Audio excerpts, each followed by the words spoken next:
En welkom terug. Dit is vandag my absolute voorreg om met Jon Gunn te gesels. En hy is natuurlik die regisseur van die hartroerende film Ordinary Angels. Hi Jon, how are you doing? I'm doing great. Thank you so much for having me. It is such a privilege to speak to you this morning. For people that don't know, can you tell us what Ordinary Angels is about? Sure. Ordinary Angels is a true story. This is kind of an amazing story that happened in Louisville, Kentucky in 1994.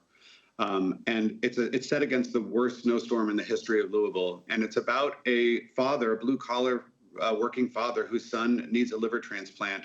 And he's swimming in medical debt. And he doesn't know how he's going to save her life. And this woman, played by Hilary Swank, who is a hairdresser, just crashes into his life, hears about their dilemma, wants to help, whether he likes it or not. This father is a single father and is working alone, and she comes in to help the family.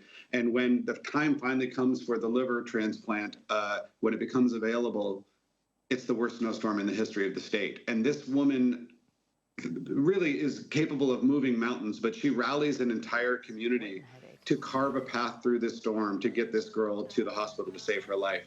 And so it's kind of extraordinary. It's the sort of story that you watch and you can't believe it really happened, but it's a story about community coming together. It's this wonderful, broken, ordinary woman who's got her own problems in life, but decides to help someone she doesn't even know, and kind of reminds us all what it is, what we can accomplish when we decide to just focus on helping one other person, and how often helping that person can help to heal ourselves as well. The other thing that comes across quite strongly in this movie is purpose and living our purpose and being driven by purpose. Do you think that is something in this day and age we need to speak about more? Yeah, I mean, I think it's a wonderful reminder that taking the attention off of ourselves often is how we find our purpose. And it's a beautiful thing how, I guess you could say, we live in a time right now that's quite toxic. And we seem to have forgotten, or at least it seems like we've forgotten, what it is to love each other, to serve our communities, to help people, whether we know them or not. And so I think this movie is a great reminder that that is truly who we are at heart.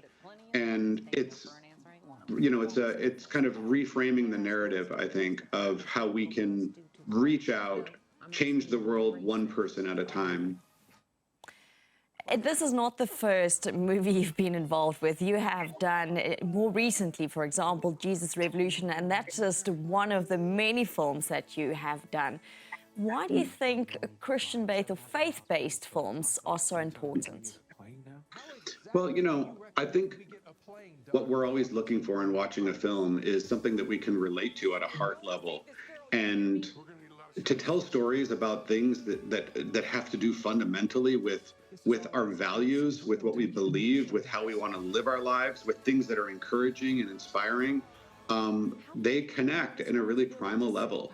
And so you don't have to believe the same things as the people that you watch in movies. But I think when our values align, and those values that are so fundamental, just about helping each other, loving one another, serving our communities, then those values connect in a way that make a story inspiring to watch and it feed our soul in a really positive way. Again, like I said, there's so much negativity out in the media these days. It's nice to have reminders of the positive things that we believe in and the way we can take action to make the world a better place.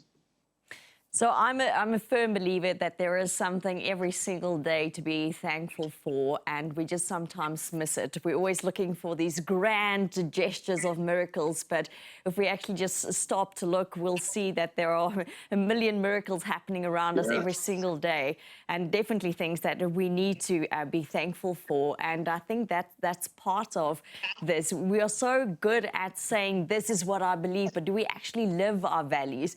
And I think that, to me, is what's nice about the fact that you guys are making, you know, faith-based films. It's not just out there and we're speaking about it.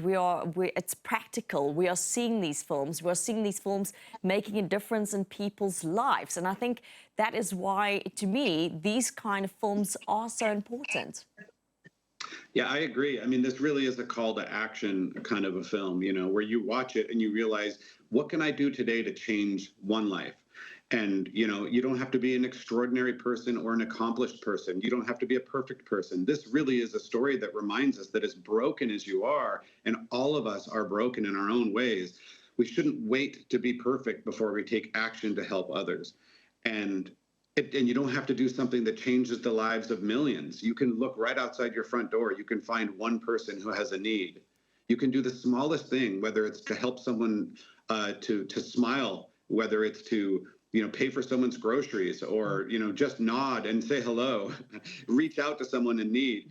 There's a lot of ways that we can change lives on a moment-to-moment basis, and I think that really creates a movement. And this is one of those films that reminds you this one woman took this one action 30 years ago, and we're still talking about it. And now it's a film playing all over the world that I think is inspiring millions of people. So that one woman took one action that has just had a ripple effect through decades. And I think that's a great reminder of how small actions can have very large consequences in a very positive way. I love the fact that you said we can't wait to be perfect before we try to make a difference, because we'll never be perfect. So I think it is beautifully said. I want to ask you, when the film came to you, it was only called Angels, and then you added the ordinary. How did that happen? Well, when I first got the story, Lionsgate had brought this to me. It was a project they were very passionate about. They'd been looking for the right opportunity to get it made. I read it, thought it was beautiful. And I think that the idea of being an angel in the world, or, doing something miraculous for someone else, was more compelling when we were reminded that ordinary people can do that. And so I thought adding the ordinary was sort of a way to speak to the themes of the story more clearly. And it's inspiring in a different way, that again, any of us can change a life, even if it's just one life. But the fact that Sharon is a woman that had her own struggles and yet reached out despite those things to help another family in need, I thought Ordinary Angels just felt like it spoke to the themes more strongly. Jon, you mentioned Hilary Swank earlier, and she portrays the role of Sharon, and I've always been a massive fan of Hilary Swank. And how was it to work with someone like her? What does she bring to the film and to this character of Sharon? Oh, my goodness. I mean, I got to tell you, I also am a huge fan of Hilary Swank and have been for years. I think I saw $1 Million Baby in the theaters 4 times when it came out. And so the idea that we could get her for this film, I was just really hopeful that it would all work out. I couldn't believe that we got her. But, someone like that just brings so much to a role. She's an incredibly accomplished actress, but she's also just a human being with a lot of empathy. And she brings so much of her life and her heart to the story. And in this case, it's a movie that deals with organ transplants and organ donors. And her father was the recipient of a lung transplant, and it helped him to live for more years that she got to spend with him. And so I think it spoke to her in a very personal way, and she brought so much of that heart to the role, but also so much color and so much humor and so much humanity. I mean, it's a really delightful character and so much fun to watch. And she's just incredibly gifted. So, working with an actor like that brings something unexpected to every single scene, and it's such a gift as a director. Wow, I can only imagine. Jon, the other thing I want to ask about is children, because working with children that has to carry a storyline and quite emotional scenes. How was that? I've done a lot of movies with children. I really love working with kids. First of all, you've got to find the right kids. And so we really did spend a lot of months auditioning hundreds and hundreds of children and found these wonderful kids.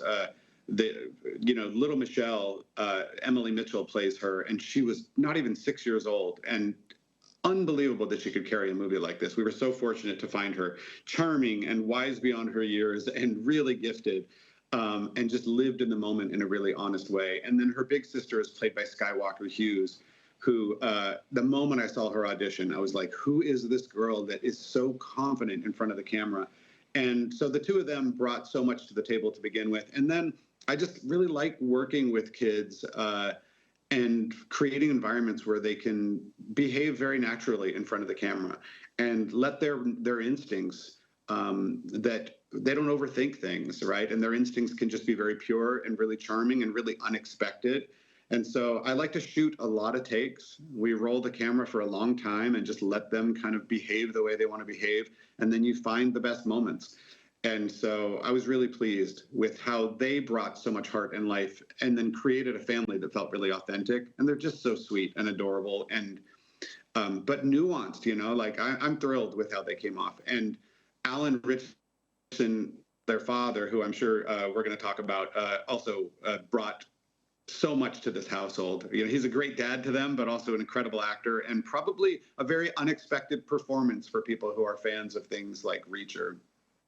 I think that's really lovely to hear how this group of people, from you to the actors to the crew, everyone just works together. And I think people must always keep that in mind. Any project like that is really a team effort, ultimately, to make it a success. And I think it's brilliant how the perfect people came together to work on this film, to bring about the message that you wanted to bring across.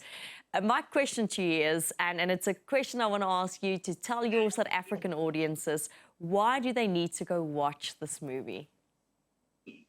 You know, I will tell you, I think it's really, really important in this moment, first of all, that films like this get made, right? The kinds of films that I feel like we used to see so much of, good human dramas that reflect who we are as people globally. It's an inspiring film. It's a charming film. And I think it's a film that will really make you want to take action in your life. In small ways, but beautiful ways. It's a great reminder of how we can help other people on a day-to-day basis, but it's also just fun and inspiring to watch. So, and in watching these films in the theaters, you also support them so more movies like this can get made. I think a lot of people feel these days like most of the movies coming out in theaters are you know, a lot of big action movies and superhero movies and a lot of dark content. But there was a time when we would go to the theaters to laugh together and to cry together in a positive way. So the more you go see films like this, the bigger difference it will make for more and more of these films to get made. So it's a great way to support what we all love in the communal experience of watching films together in theaters. And it's also a great way to just have your heart touched in a beautiful and meaningful way in the process.